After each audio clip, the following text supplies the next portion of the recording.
আপনি কি জানেন মোনালিসার সেই রহস্যময় হাসির পেছনে লুকিয়ে আছে এমন এক বৈজ্ঞানিক সত্য যা আপনার মস্তিষ্ককে ধোঁকা দেয়? শত বছর ধরে মানুষ খুঁজছে সে কি আসলে হাসছে নাকি এটা শুধু আপনার চোখের ভুল।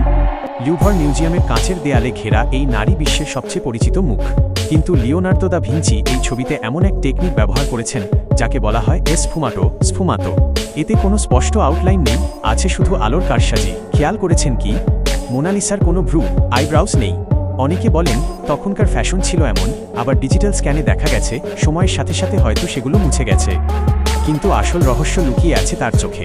আপনি যেদিক থেকেই তাকান না কেন মনে হবে মোনালিসা ঠিক আপনার দিকেই তাকিয়ে আছে। সবচেয়ে বড় রহস্য তার হাসি। আপনি যদি তার চোখের দিকে তাকান মনে হবে সে হাসছে, কিন্তু যখনই সরাসরি তার ঠোঁটের দিকে তাকাবেন হাসিটা যেন মিলিয়ে যায়। একে বলা হয় ডাইনামিক স্মাইল। ছবি নাকি জীবন্ত ধাঁধা? মোনালিসা আসলে কে ছিলেন? লিসা ঘেরারদিনি নাকি স্বয়ং ভিঞ্চিরি নারীরূপ?